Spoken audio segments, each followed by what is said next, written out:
Blunders. Every chess player struggles with this because they don't know how to think properly. You're going to notice how easy chess becomes once you follow these principles. And these are not the stuff that you already tried and it's not working. Most of these stuff you haven't seen on YouTube. So if you watch the full video and just apply what I teach, you will get better. Our opponent is now in the 500 level.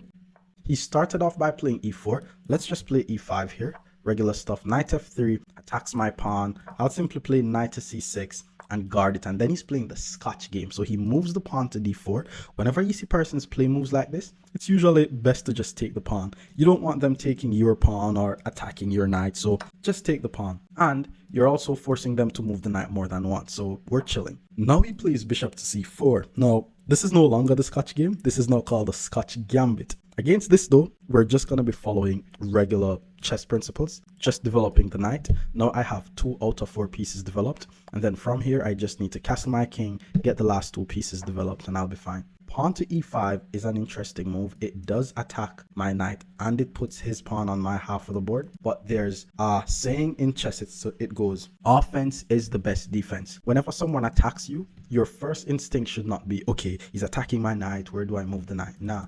It's 1, do I have to move the knight? 2, can I attack something that is more valuable than a knight or equal to a knight? And that's how I find out the move pawn to d5. It hits his bishop. So if he takes my knight, I take his bishop. And we know that bishops are better than knights. So I would have the advantage off the bat.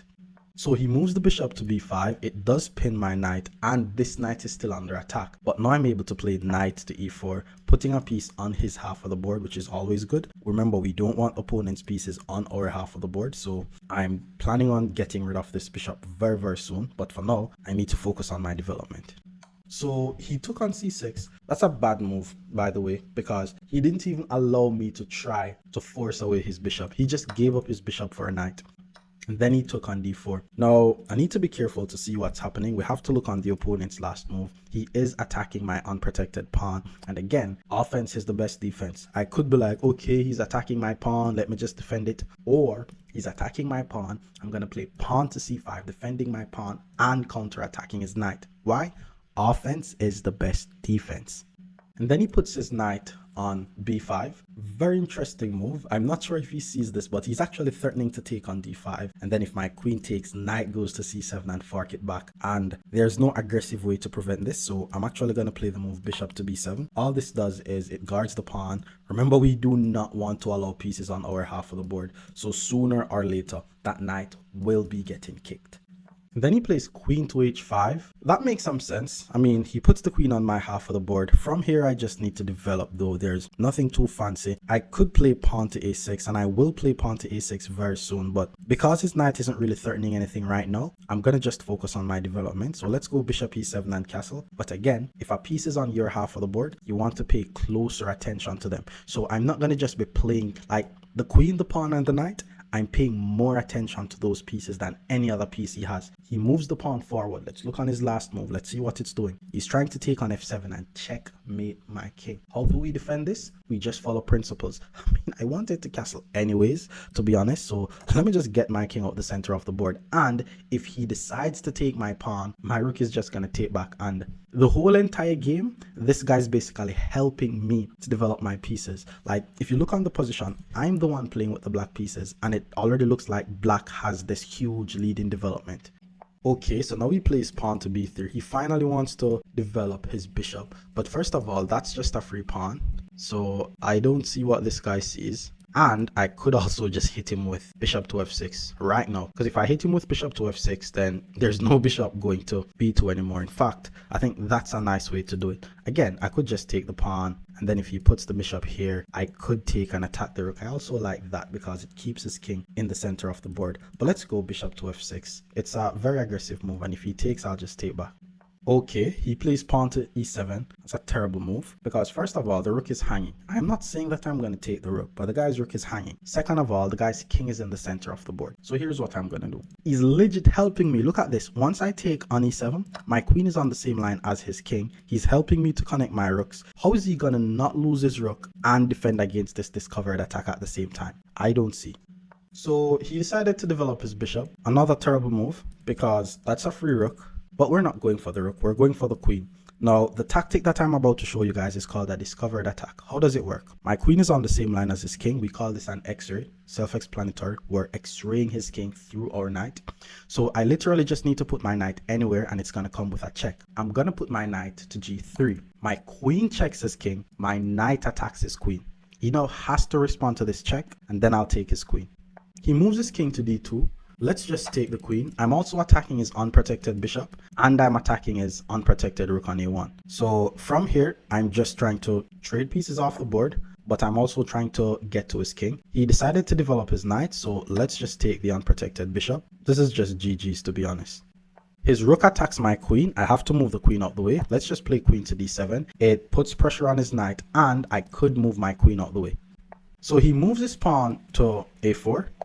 Well, my opponent resigns. I'm going to be showing you guys how to do the same thing, but at the 600 level. Stick around. Our opponent is now 600. Same plan. He plays e4. Let's just play e5 here. And then after knight f3 to attack my pawn, I'll develop my knight to simply guard it. And then he's playing the Italian game. But I'm just going to develop my knight. This is the 2-knight defense. Perfectly playable line against the Italian game. And then he plays pawn to d3. Now from here, I'm just going to keep developing my pieces. Bishop to c5. This simply means I have 3 out of 4 pieces developed. He developed his knight and then I'm going to play pawn to d6. The goal is now to castle my king and get my bishop developed. He then plays h3, which means my bishop is not able to pin his knight, but my bishop is able to go to e6. And then I'm just going to be castling on the next move and I'm fine. But he didn't even take the bishop. He pulls his bishop back to b3, which means instead of immediately castling, I'm going to play the move h6, just so that way there's no knight or bishops that is able to get to my g5 square. And then once he castles before I castle, I'm going to play the move queen to d7. Very, very nice idea that I want you guys to at least look at in your games, because I actually don't have to immediately castle on the king side. I could actually start an attack on his king. But here's how I'm going to do it. Because of this weak h3 pawn, I have 2 plans here. I could either play the move pawn to g5 with the idea of playing pawn to g4, or I could just sacrifice my bishop on h3. I'm going to go with the more aggressive one, which is to sacrifice my bishop on h3. And what this does is, yes, I'm giving up a bishop, but I'm completely exposing his king. And he did not accept the sacrifice. He decided to develop his bishop instead. But now I'm just ahead by a pawn and his king is still weak. Okay, how am I going to win this game? The first thing I'm thinking about is just sacrificing the bishop again. And then once the king takes, I check. Once the king move, however, I'm not 100% sure. Another thing I'm thinking of is just pulling my bishop back to g4, which means his knight is just going to be permanently pinned. Yeah, let's go with this one. Let's go bishop to g4. I'm now just ahead by a pawn. His knight is permanently pinned. This should be good for me.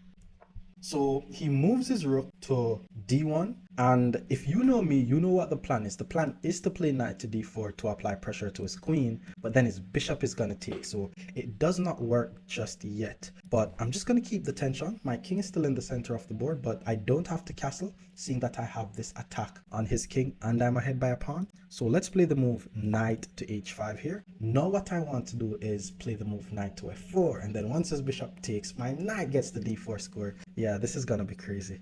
Let's see what he does. So he decided to play knight to d5, which is not a bad move because his knight controls this f4 square. So that's actually a good defensive move, especially since he's able to play a move like pawn to c3. So how am I gonna navigate this? Here's what I'm gonna do. I'm gonna play the move pawn to f5. Why? It threatens to play pawn to f4 and it opens this f file which his knight is on. Once I'm able to get a rook on this f file, then I'll be able to apply pressure to his pin knight, and that's how I'm going to be able to win the game. Let's see what he does. So he plays bishop to a4. He's now pinning my knight, which means I'm not able to simply jump in and apply pressure to his bishop. But what he missed is the fact that his bishop is no longer on this diagonal, which means it is safe for me to simply castle my king and put my rook on the same line as his knight. Now he pulls the bishop back on the same line that the king is on, but that's too late, bro, because it gives me enough time to simply move my king out the way, so that way the knight will not have any discovered attacking ideas. Now he decided to take, which he has to be careful, by the way. Let me take back first, just because that is forced. But if in any universe he allows my knight to apply pressure to his pin knight and attack his queen, then he's gonna just lose the game immediately, which he did. Look at this. This is your time to like this video. I'm going to hit him with the move knight to d4 because pinned pieces does not protect. This is a plan that I'm begging you guys to use this plan. Once you pin the knight, apply pressure to the pin knight. His queen now has to move, and I'm going to simply expose his king. He decided to move his queen to e3, which is too interesting because I'm not even going to take like this just yet. First, I'm going to play the move pawn to f4, and that's a removing the guard tactic because he has two pieces guarding his knight. Now I'm going to force his queen away from guarding the knight, and then I'm going to have two attackers and he's going to have one defender. This is going to be checkmate in a few moves. Oh, wait, what? Did I miss that? Oh, I didn't miss anything. He took a free pawn on e5. He's basically saying, if I take his queen, he takes my queen. But what he missed is once I take his queen, if he takes my queen, I take on f2, and that's a fork. So let's take his queen. He took my queen. Before I even take this knight or take this rook, I'm going to take on f2, checking the king and attacking his rook. His king now has to move to h2 or h1, but then he puts the king on f1, which means I'm not going to take this rook, I'm not going to take this rook, I'm not going to take this knight because that's just a checkmate. I'm doing the same thing now against someone at the 700 level. Stick around. My opponent is now 700. Let's start by playing e4. He develops his knight to c6. That's unorthodox. Let's just play pawn to d4. Now I have two pawns in the center of the board. He didn't try to cover the center with any pawns. And then he plays pawn to e6, which is definitely a weird move because he still does not have a pawn in the center of the board. I could play pawn to d5 here, and then it's just gonna chase his knight around. But let's just play knight to f3. Let's just develop. I'm trying to be principled. So now he plays pawn to d5, which means if I takes, he's able to take, but then his bishop gets developed. So I'm going to play e5 here, actually. And this is going to be a closed position. So let's see how he deals with a closed position. So he develops his knight to e7. Already his pieces are claustrophobic and he doesn't really have good squares to put his pieces. I'd love to put my bishop to d3, but he may be able to play a move like knight b4 and attack my bishop. So let's just play pawn to c3 here. And I'm just going to continue with bishop to d3, castle my king. And then he puts his knight on f5. So he is trying to develop his pieces. Let's go bishop to d3 here. I have two pieces that needs developed. He has two pieces that needs developed. And I'll probably just castle my king. It depends on what he plays though. Let's see. And then he plays bishop to e7. It's quite evident that he's trying to castle his king on the king side. So I'm actually going to hit him with pawn to g4 in this position. So what I'm basically doing is I'm either forcing him to put his knight on the edge of the board or put his knight on h4. Knight h4 is not a bad move though, to be honest. Let's see what he does. Okay, so he founds knight to h4. That's a nice move. Let me just use the time to castle my king. It's a bit risky, by the way, because I played g4. Now I'm castling my king.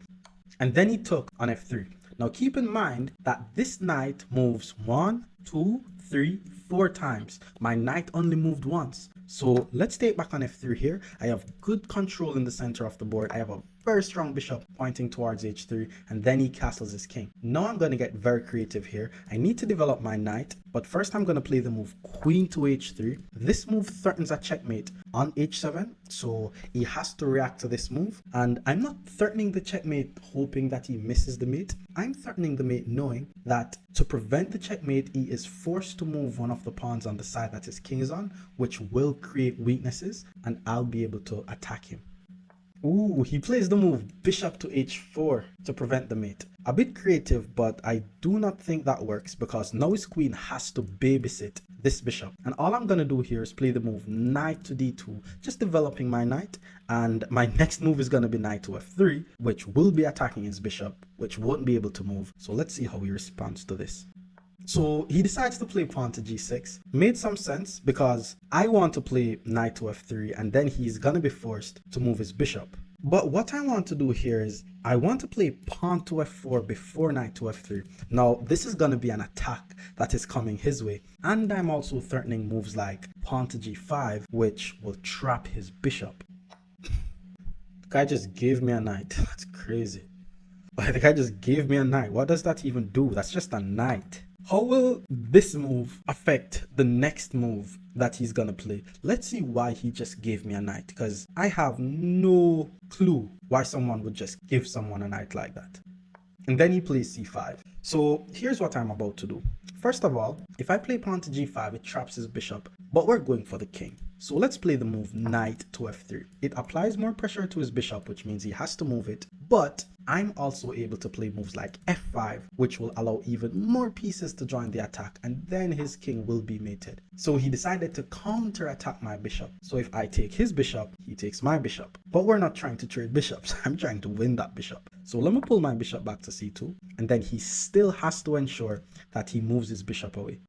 Okay, so he decided to pull his bishop back, and we're going to be playing the move f5 here. This is a pawn break, by the way, and for all of the person who says, I don't know what to do after the opening, it means you don't know what a pawn break is. So a pawn break is when your pawn attacks the opponent's pawn, or vice versa, with the whole idea of opening lines for your pieces. So he took with the e pawn. Let's just take back with the g pawn. I want you guys to now notice how both of my bishops are super active. He decided to take with his bishop, and then I'm going to take with my bishop. Now look what's about to happen. If he dares to touch my bishop, it exposes his king, which means that's just him begging me to checkmate him. Okay, he did not take the bishop, but then he plays pawn to h5 instead, so that is weakening his king as well. I'm going to bring some more pieces in the attack here though. Let's start by playing the move bishop to h6, applying some pressure to his rook. And then once he moves his rook, I'm going to play the move pawn to e6. I'm just trying to weaken these pawns in front of his king as much as I can. The more I get him to move these pawns in front of his king, the weaker his king becomes, and that's how he's going to be getting checkmated. So he decided to take. Now I'm thinking, do I take e6 or do I take g6? If I take e6, the king goes here. So let's take on g6. It attacks his rook. He moves the rook. I could take a free rook, but we prefer to checkmate. I could take on e6, which is a check, but then his king goes to h8. So how do we go for a checkmate here? Let's play queen takes h5. I have 3 very strong pieces in the attack, and if my queen is able to get to h7, then that's going to be a checkmate. Okay, so he plays rook to f5. Okay, what's this? A rook? Can't I just take? Oh, but then he takes, but then he gets mate. So I'm going to take his rook, and if he takes back, that's going to be a checkmate in 2 moves. I'm going to play queen g6 followed by queen g7.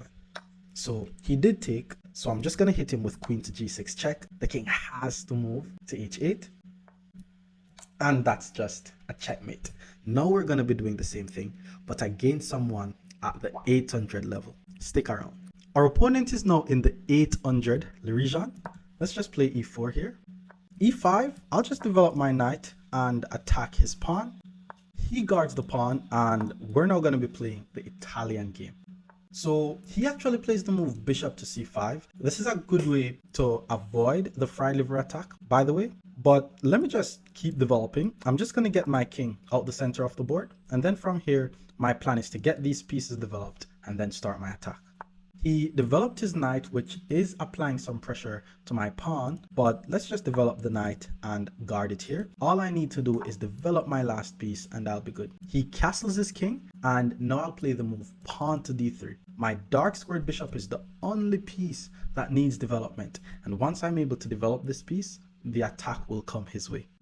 So he plays pawn to d6, also trying to develop his bishop. He's playing very well, by the way, and it's a very symmetrical position. Let's just go bishop to g5. I'm actively pinning his knight to his queen here, so he has to be careful.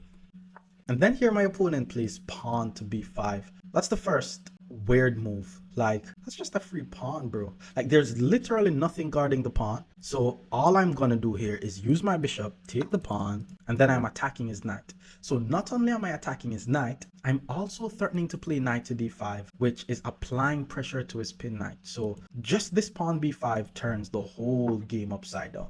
He moves the knight to b4. We're going to be using a principle called the principle of neutralization. Remember what we said? If a piece is in your half of the board, chase them out. So now he has to move that knight away. Look where he puts his knight, on the edge of the board. It was forced though. Now look at this. This is a plan that I really want you guys to use this in the Italian game, and then let me know if it works. Whenever your bishop is pinning the opponent's knight to the queen, always try to play a move like knight to d5, because what this does, it applies pressure to the pin knight, and in no time black's king is going to be exposed, which means he will be getting checkmated. So he pulls his knight back to b8, and that means he is trying to fork my pieces here. So I'm just gonna follow through with my plan. So I'm gonna start by taking his knight on f6 with check, which means he has to react to it, or else I'm just gonna be ahead by a knight. And then once he takes, I just need to hit him with bishop to h6, and just like that, his rook is trapped. There's no way for him to move his rook. I'm actually trying to checkmate his king though. So he moves his rook to e8. I could simply take a free, well, it's not free, he's gonna take back. Let's just take the rook, because now we're ahead in material, which means now I can't lose this game. And then once his queen takes, my plan from here is, how do I move my queen from d1 to g7? Because if I'm able to do that, that's gonna be a checkmate. My plan, I'm gonna start by playing the move knight to h4. It clears the diagonal for my queen, which is not able to go here because of the bishop. So I may just put my queen on f6. I may just put my queen on f3, then g3. He develops his knight to c6. Let's play the move queen to f3. I'm threatening to take on f6. I'm threatening to play queen to g3. Both of these moves will lead to a checkmate. So he's basically getting checkmated now.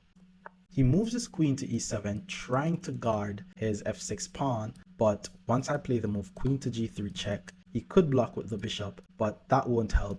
He moves his king to h8, but that's just a checkmate. Now I'm going to be showing you guys how to do the same thing, but at the 900 level. Stick around.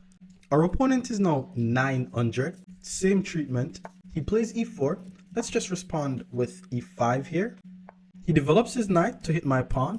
I'll develop my knight and defend it. And then he's playing the 2 knights game, which means we're just going to be playing the 4 knights game. It's just going to be regular development from here. Most people make the mistake of playing bishop to c4, and that's incorrect, by the way. So he plays d4, and this is now called the Scotch game. He puts his pawn in the center of the board. It's usually best to take because we don't want him to push and harass our knight. So let's just take here. And once the knight take, I'm just going to continue with my development. Bishop to c5 is good, but bishop to b4 I like because it pins the knight, the same knight that is guarding this e4 pawn.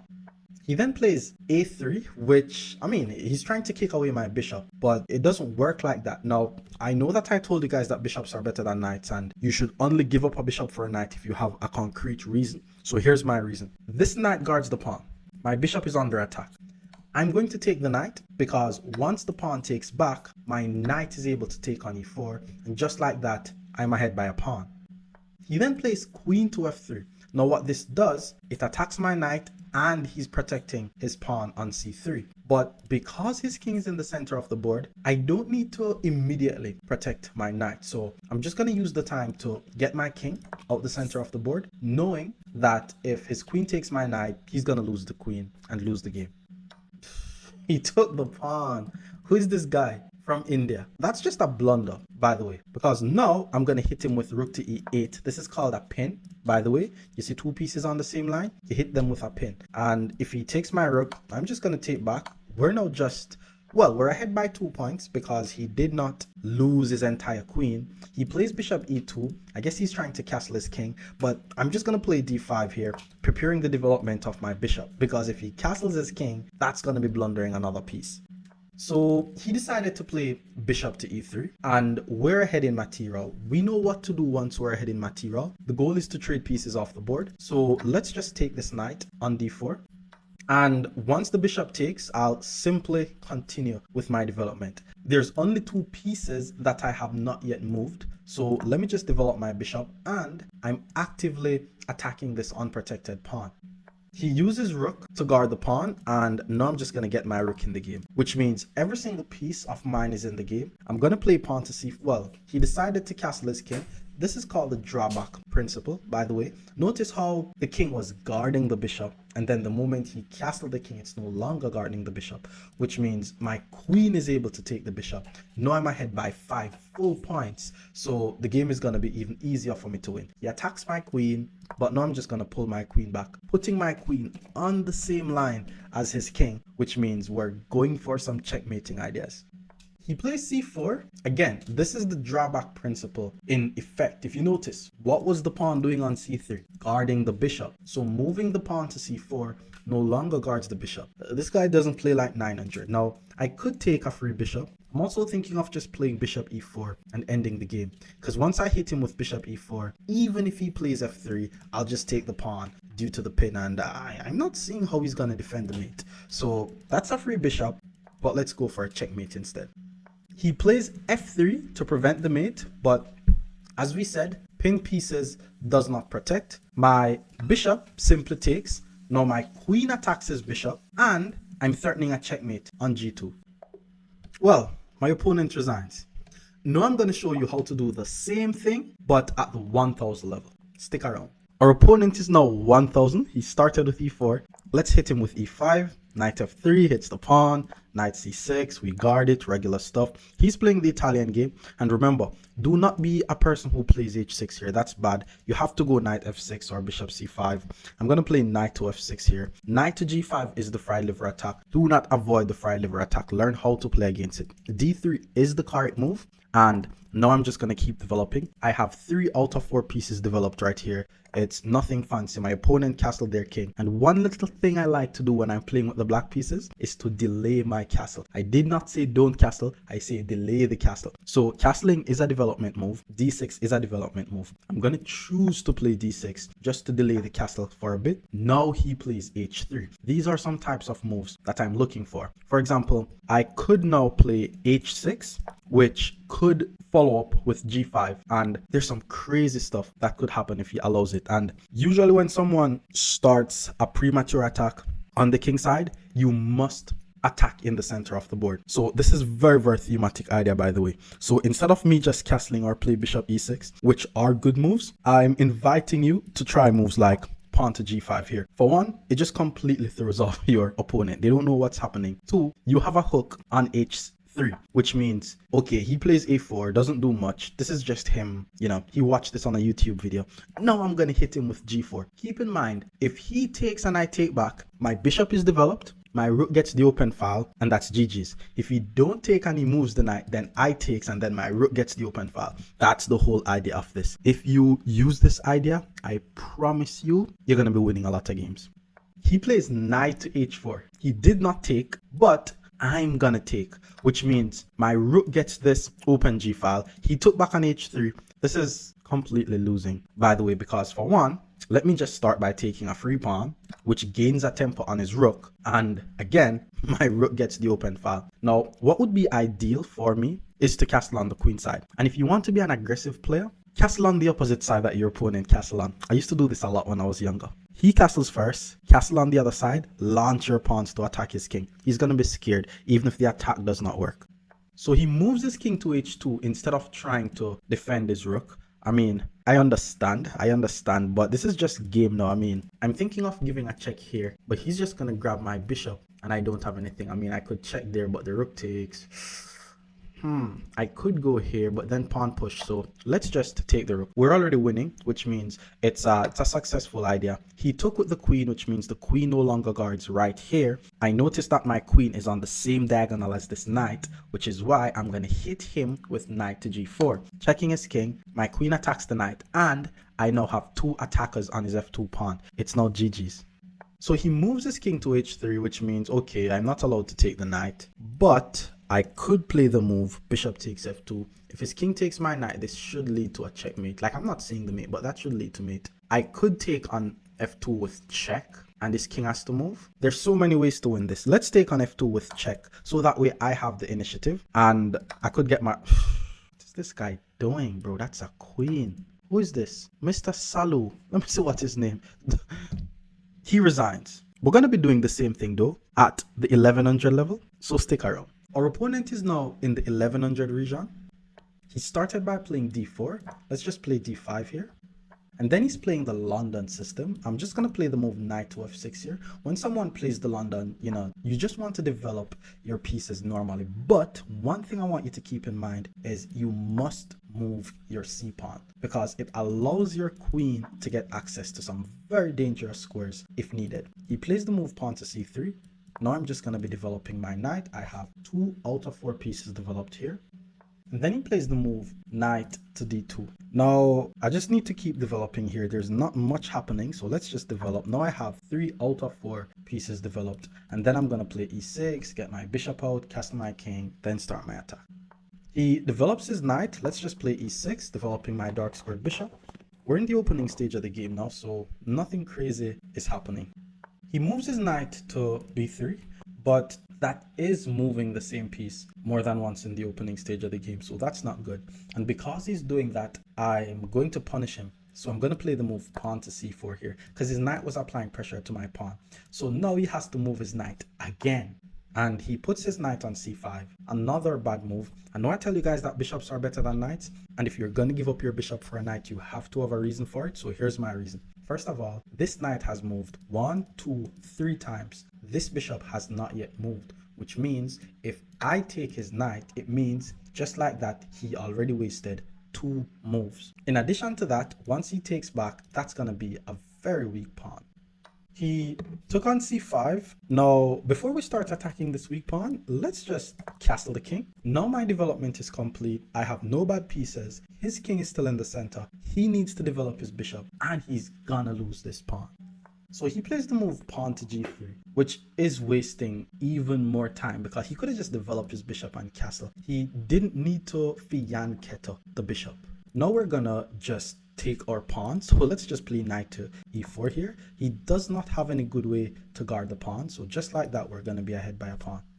He develops his bishop. Let's just take the pawn. Now we're ahead by a pawn, and he has this very weak square on d3, which my knight is able to get access to the square. My bishop is able to get access to the square. So from a positional perspective, this is bad for white. So he decides to castle his king. I'm not going to play the move knight to d3, which attacks his unprotected pawn, but he has to be careful, because if he allows me to play pawn to e5, he could be losing his bishop. Well, he moves his queen to c1 to guard the pawn, but he just missed that was a queen, so now we're just winning the game. Well, he took back with the rook. Now that we're winning, the goal from here is just to trade as much pieces off the board. And I'm still planning on trapping this bishop. So I'm going to play the move pawn to f6 with the whole idea of playing pawn to e5, and his bishop will be trapped. Well, he moves his rook to e1, which didn't really help. Once I play e5, his bishop is trapped. I'm ahead by 7. Well, my opponent resigns. I'm about to show you how to do the same thing at the 1200 level. Stick around. Our opponent is now 1200. He starts by playing d4. Let's just play d5 here, keeping things simple. And then he plays e3. It looks like he's trying to play some stone wall, but it does block out his dark squared bishop. So let's see. Let me just develop my knight though. We have 1 out of 4 pieces developed. Simple drill. He plays pawn to c4. It looks like some Queen's Gambit type of ideas. I'm just going to play pawn to c6 here, just supporting my center, which means if he takes, I'm able to take back, and then everything is fine. He develops his knight to c3, and here I'm just going to play pawn to e6. I'm blocking out my light squared bishop, but I'm going to show you guys a very nice idea on how I'm going to get this light squared bishop in the game. He developed his knight to f3. I'm just going to be developing my bishop to d6. Basically, I'm not going to pay too much attention to this bishop just yet. I'm going to focus on completing my development for the other pieces. Get my knight developed, castle my king. He plays queen to d3. That's a very odd move. I think the bishop belongs to that square. Let me just get my king out the center of the board. It looks as if he's going to do something where his queen is developed too early. But let's see. Guy's 1200. Then he plays pawn to g3. So it also looks like he's trying to fianchetto his bishop and put his bishop on a longer diagonal. As I said before, I'm just going to focus on finishing my development. So let's play knight to d7. Now I have 3 out of 4 minor pieces developed, and then he developed his bishop. Now it's time to solve the problem of how do I get my light squared bishop in the game. And a very quick and easy solution to this is just to play pawn to e5. The thing is though, because he has so many pieces pointing towards my d5 pawn, first I'm going to take on c4. The queen has to react to this. Well, why didn't he just take the pawn? That's weird, bro. That was a pawn. Oh well, I'm still gonna play e5 because I must develop my light squared bishop. If he takes, that's gonna be a mistake because he's just gonna be helping my bishop to get developed. He took the pawn. That's incorrect because once my knight takes back the pawn, notice how my light squared bishop could easily be developed to e6 or g4 here.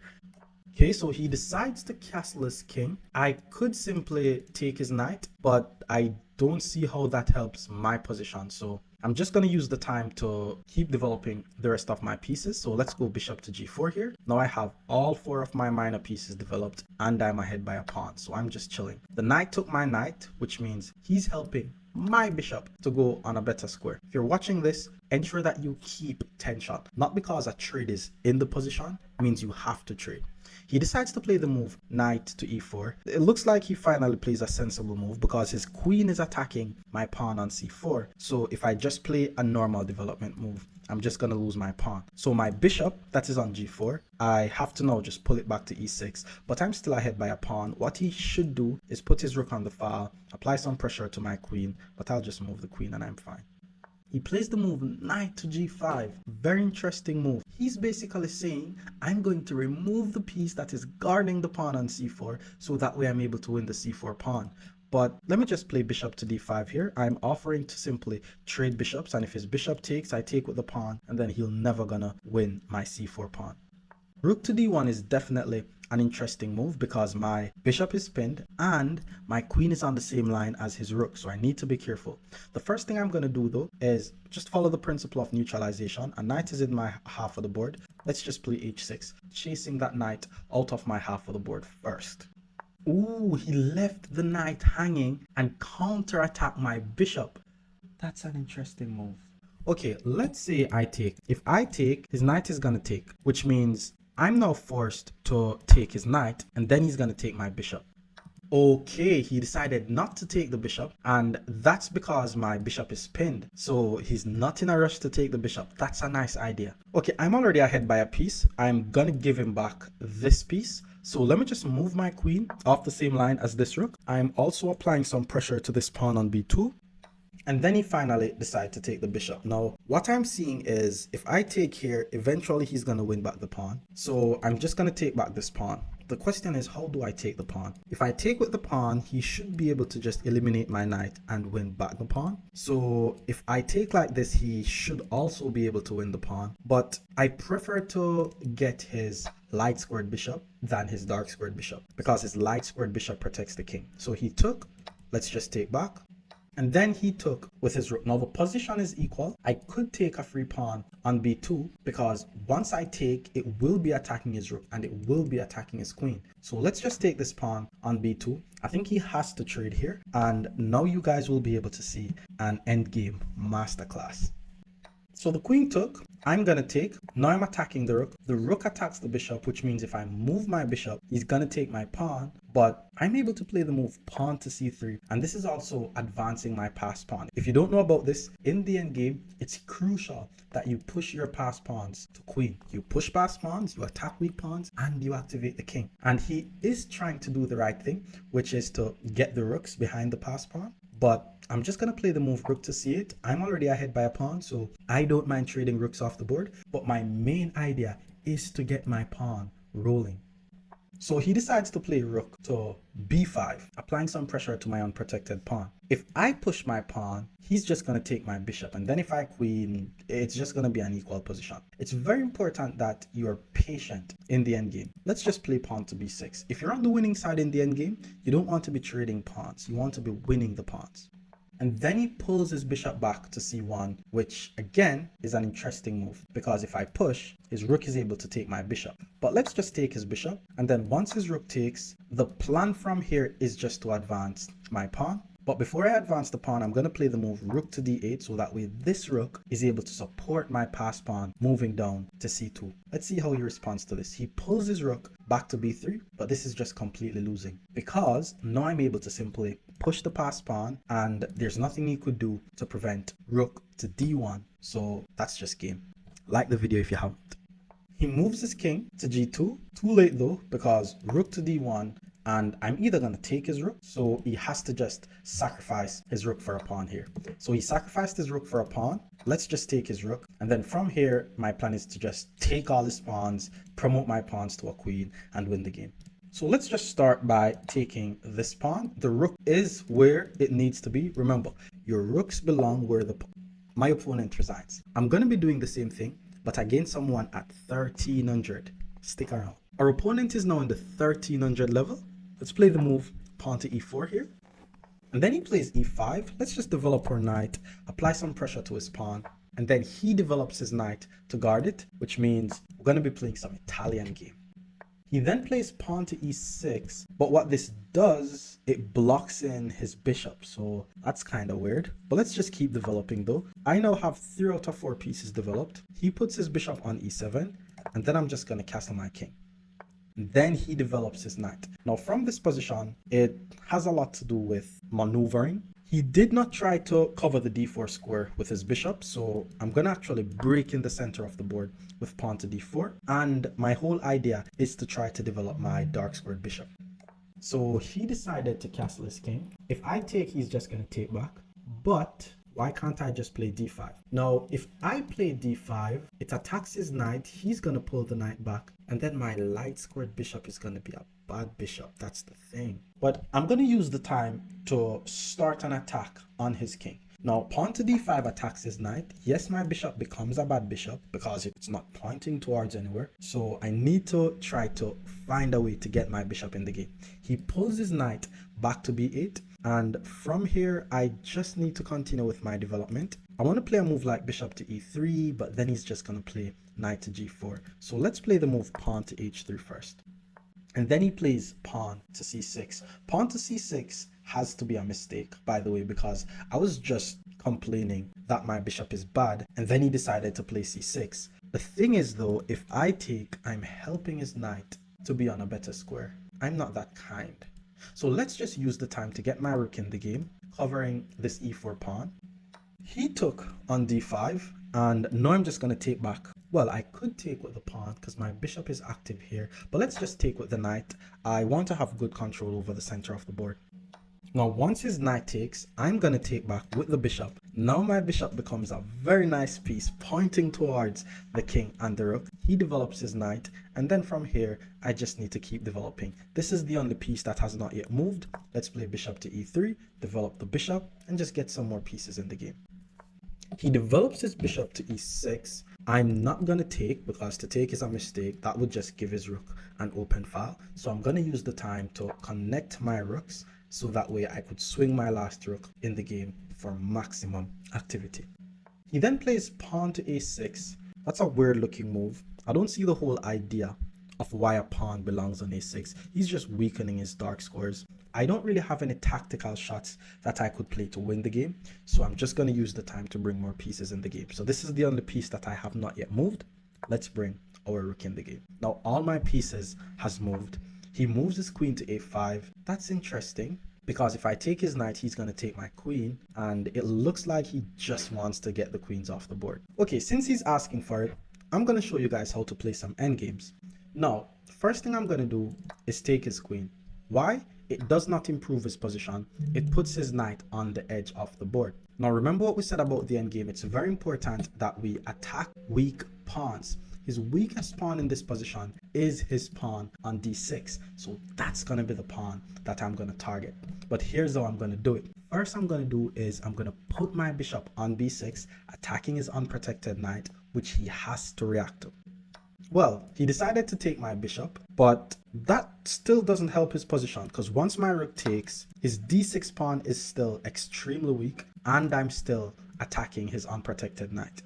So he pulls his knight back to c6, and Now from here, the goal is just to target the weak d6 pawn. Now, it's very important that you guys keep in mind that we need to be patient in the endgame. For example, a move like bishop to c6 attacks the pawn, but we don't want the opponent to have any good moves on our half of the board. So I'm going to start by playing the move pawn to c3 here. Now I don't have to worry about his knight going on my half of the board, and then all my energy is going to be spent on applying as much pressure to this weak d6 pawn. He plays rook to b8, which is just bad, by the way, because I'm trying to attack this pawn, and he also puts his rook on a dark square. Why can't I play bishop to c7 and attack his rook? If he moves his rook here, I'm just gonna take, and that's just gonna be a free pawn. Let's just play this move. That's a fork. He moves his rook to c8. Now we're just going to take the free pawn on d6. And just like that, we're already ahead by a pawn in the endgame. The goal from here is to trade, but we're still going to be attacking more of his weak pawns. He puts his rook on d8, which means if I takes, the knight takes. Is he losing another pawn? I have so many attackers on this pawn, which means if I take his bishop and his rook takes, I just take and I'm fine. Let's just take his bishop. I'm about to win another pawn. So he decided to take with his knight. It is attacking my rook though, so I have to be careful. If I take his rook, then take this pawn, he may put his rook on my second rank, and I don't want to allow his rook on my second rank. So let's just use the rook to take the pawn. Now I'm ahead by 2 pawns. He's forced to move his knight. He moves his knight out the way. Now I'm going to play the move, rook to d5. I want to be the only one with active play. Remember, put your rooks on the opponent's second or 7th rank. Don't allow their rook to go on your 7th rank. He moves his rook over to c7, but as I just said, the rooks belong on the 7th, or you could just say the rooks belong where the pawns born. He moves his rook over to guard his pawn. Now I'm just going to play rook to d1. Now I have 2 rooks on this very nice open file, and obviously you should know what my plan is. I want to put 2 rooks on his 7th rank. So now he plays pawn to h6. Remember what we said though, it's very important that we're patient in the endgame. For example, he could possibly put his knight on my half of the board, which I'm not really a huge fan of him doing that. So let's play pawn to g3 to prevent this. And I'm also thinking of centralizing my knight. In the endgame, we do not want to rush. He plays rook to e8, which makes some sense because he's trying to attack my weakest pawn. But let's just play rook to d4 here, guarding the pawn. I want to either trade the knights off the board or get my king in the game from here. So he pulls his knight back to e7. The plan is to put his knight on c6, so I have to be careful. But I think this is a good time for me to play the move rook to c7 because I want to have both of my rooks on his 7th rank. Once I do that, then I'll be wiping out his pawns. So he decided to play rook to d8, which is bad. By the way, this is the drawback principle, as I've been telling you guys about. He blundered his knight, so he decided to resign. I'm about to do the same thing against someone at the 1400 level. Stick around. Our opponent is now 1400. He starts by playing d4. Let's just play d5 here. And then he's playing the Queen's Gambit. We're just going to be playing the Queen's Gambit declined. It's the most solid way to play against the Queen's Gambit. He develops his knight. I'll also develop my knight. And from here, the goal is to focus on the kingside pieces, get the king out the center of the board. He took the pawn. Let's just take. That also helps my bishop to get easy development, but let's just focus on getting our king safe first. Let's develop our bishop, get the king out. He develops his bishop to f4. Let's just castle the king. He has 3 of his pieces developed, but my king is castled and I have 2 pieces developed. Pretty balanced game so far. So now he plays e3. He wants to develop his last piece. I'm going to start by playing pawn to c6 here, just to ensure that I keep my center solid. I want to finally get these minor pieces out. He then develops his bishop. I'll also develop my bishop, and it pins his knight to his queen. Now all I need to do is get my knight out, and you could say my development is complete. He plays queen to c2. That makes some sense because he's applying some pressure to h7. Now, automatically, I'm just gonna develop here. I don't see a reason why I can't just play knight to d7. That's all I'm doing. Now I have 4 of my minor pieces developed. He plays h3 to attack my bishop, and now it's very, very tricky. The thing is, I'm thinking about pulling my bishop back to h5. He plays g4. I go back to g6. Does he have an attack? That's the question. because I don't want to give up my bishop for a knight. Plus, his rook is going to get this file. So let's just pull back for now. Knight to e5. That's a very interesting move. The threat is to play g4, and then once I go back, he takes my bishop here. The issue is, if I take, he's going to take with the pawn, and I'll still lose h7. Now, the only thing I could bank on in this position is the fact that he has not yet castled his king. So I'm thinking of ways in which I could play like a pawn break, trying to open the center of the board, so that way it's easier for me to get to his king. Let's play c5 here. I mean, I'm just following principles. If someone's king is in the center of the board, you have to open the center and get to their king. g4. This guy's very aggressive. He's attacking my bishop. I'm already thinking of just taking on d4. And if he takes my bishop, I take his knight. But let's just pull the bishop back. He's going to get the bishop here. Let's just give him the bishop here. Okay, so he took. Now, the principled thing to do is to take towards the center, but there's just so much happening in this position. I'm thinking of taking away from the center of the board here, especially since it opens up the file for my rook. Okay, let's just stick to principles. Let's take towards the center of the board. He still has to figure out what he's going to do with his king in the center of the board. Rook to g1. That's a very weird move. I can't see what that does. I mean, he should have tried at least g5 to try to win this pawn. I'm not seeing what that does. I mean, his king is still in the center of the board, so let's just take on d4. I have to try to open up some lines towards his king. And there's two things I'm thinking of here. Rook to e8 or rook to c8. Those are the only two pieces that I have not yet moved. I am worried about pawn to g5 though, not gonna lie. There's no attack on my king. I'm not seeing any attack on my king here. Let's just play rook to e8. We have to remain aggressive. If g5 I get some attack, he castled his king, but I'm noticing that his king and his queen is on the same line. So I'm not thinking of rook to c8, but I am afraid of pawn to g5. But then I hit him with knight e4. The knight is pinned. If the bishop takes, queen takes. Am I down by a pawn? His king is too weak. We have to play active. The guy has the bishop here, so I don't want to give him any time to plan anything. So let's just bring the last piece in the game. I could confidently say I've moved every single piece. My pieces are pointing towards the center of the board. So let's see what he does. He moves his king off the same line as my rook. I mean, the guy knows some chess. But it's my turn to attack. I'm going to hit him with bishop to b4. His knight is pinned, so I'm just applying some pressure to that pinned knight. I can also hit him with knight e4. I can hit him with queen a5. It's my turn to start the attack here. He pulls his bishop back to d2. That's what I like to see. Now he's getting scared. He's pulling back his pieces. That's good. Now, that's an isolated pawn, so I'm thinking of queen b6. I am thinking of knight e4, because if he takes, I takes, and I'm chilling. Knight b6 to c4 is also interesting. Okay, I'm thinking of playing a very risky move here, and that's pawn to b5. I'm willingly sacrificing a pawn because I want to open as much lines pointing towards his king.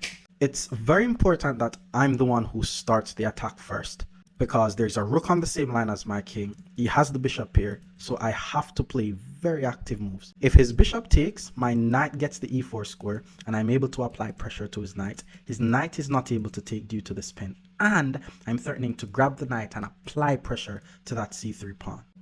So now he plays pawn to f3. So he's basically saying he does not want a knight going to the e4 square. But I'm going to be continuing with my plan to expose his king.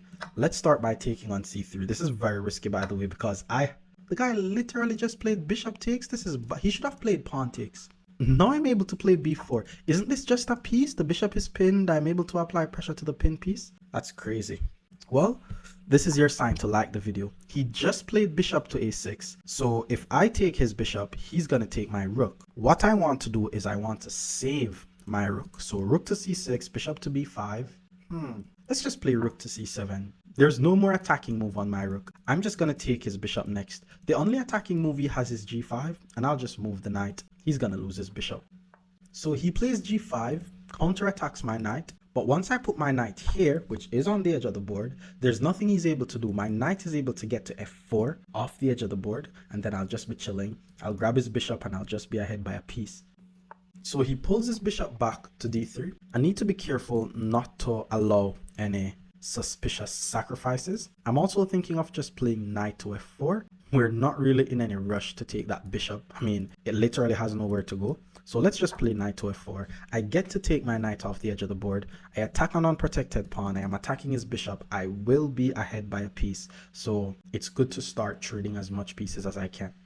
Oh my lord. Okay, he moves his queen to d2. I thought I just blundered because he's attacking my knight and he broke the pin. But I'm actually able to take his bishop on d3. And I'm just going to take his bishop on c3 next. And if he takes on b4, my knight takes back. That was a good try though. Let's just take his bishop.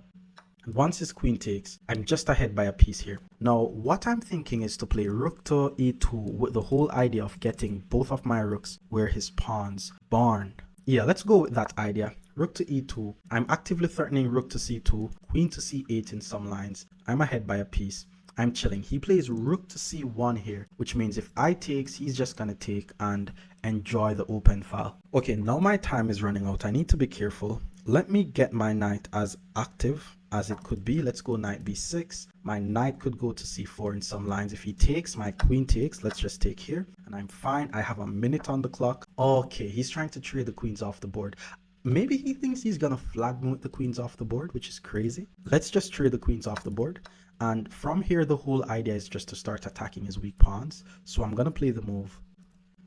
If I play knight here, he goes rook here. So let's play knight to c4. And then after rook here, I'm just gonna march my king in the game. He moves his king, blundering one of his pawns. Now I have a pass pawn and I'm just gonna roll my pass pawn up the board. He moves his king. Let's just roll the pass pawn. He moves the king again. He's attacking my rook. Let's give a check. He puts his king in the corner. Now I'm able to hit him with pawn a3. And then all I need to do is get a knight to b3 and I'll be winning the game. So he plays pawn to h4, but that's not going to help him. Once I play the move knight to d2 or knight to a5, there's literally nothing he could do to not get checkmate. So let's hit him with knight d2. What is he going to do to prevent knight b3 here? And my opponent resigns. Now I'm going to be doing the same thing against someone at the 1500 level. Stick around. Our opponent is now 1500. He plays e4. Let's just play e5 here. And then he's attacking my pawn, but I'll just develop my knight to guard it. And then he's playing the Scotch game. Now, once the opponent puts a pawn in the center like this, I always recommend that you take. You don't want them harassing your knight. And then he develops his bishop, which means this is actually called the Scotch gambit. But I do know how to play against this. I'm just going to develop my knight and apply some pressure to this pawn on e4. Now, once he plays the move e5, it is important that we don't just move the knight here. Very nice idea, so ensure that you pay attention. We play the move pawn to d5, counter-attacking the opponent's bishop. So if they take my knight, I take the bishop, and black is fine.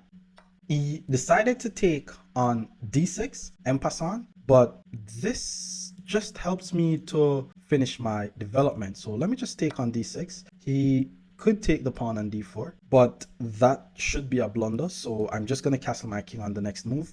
Just like that, we're ahead by a pawn. Now this guy just plays knight to g5, which is a terrible move, by the way. Like, he's not going to win the pawn on f7, and I'm going to simply just castle my king and defend the f7 pawn. And if he decides to take on f7, he's going to be losing material. So I'm just better in this position, and from here my plan is just to complete my development. So my bishop is the only piece that has not yet moved, so let's just develop my bishop, applying some pressure to the queen. And I also don't mind if he plays f3, because that's actually the square where this knight belongs. Well, he still decided to play f3. I'm just going to now pull my bishop. Well, I could put my bishop on f5. I could also put it on h5. I like f5 though, because I'm not really seeing good squares for this knight. And if he decides to give up two minor pieces for a rook, then that's going to be his disadvantage. I want you guys to notice what I'm doing. By the way, like the video if you haven't as yet. But notice how all my minor pieces are already developed. My king is castled. That's all you should be trying to do in the opening stage of the game. This guy's playing with the white pieces. He's down by a pawn, and he still haven't completed his development as yet. He plays pawn to c3.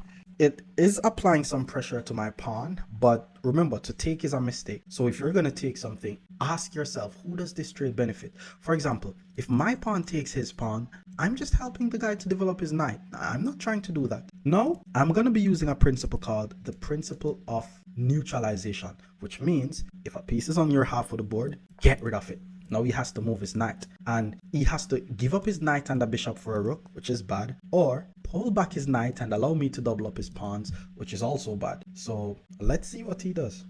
So he did decided to take, but that's good for us. Let's just take the knight, and if the bishop takes, we just take. Now it's very important that you guys understand that a knight and a bishop is better than a rook. Like, just look on the position. All the guys' pieces are still on the back rank, and all my pieces are just super active. So he decided to take on d4 because he wants to develop his knight. That's not a free pawn, by the way. I don't give up my pawns that easily. I'm actually able to play knight takes d4 here because of a little x-ray tactic. If you notice, if his queen dares to touch my knight, then bishop takes h2 is just winning the queen and I'm winning the game. So he decided to play bishop to e3 instead to attack my knight, but that's also a mistake because yes, he developed his bishop, but he developed it to an unprotected square. Now I'm able to hit him with the move knight to c2, forking his rook and his bishop, and he's just gonna lose a lot of material here because first of all, he can't move the rook, and if I take his bishop, that's gonna be a fork. So he decided to develop his knight, but I'm not going to just take this rook because if you think about it, if you take a rook and then you lose a knight, you only get 2 points. But if you take an entire bishop, that's 3 points. Plus, I'm also forking his queen and his rook. So he's going to be losing even more points. So he decided to put his queen on e2, attacking my knight. But let's just grab the rook.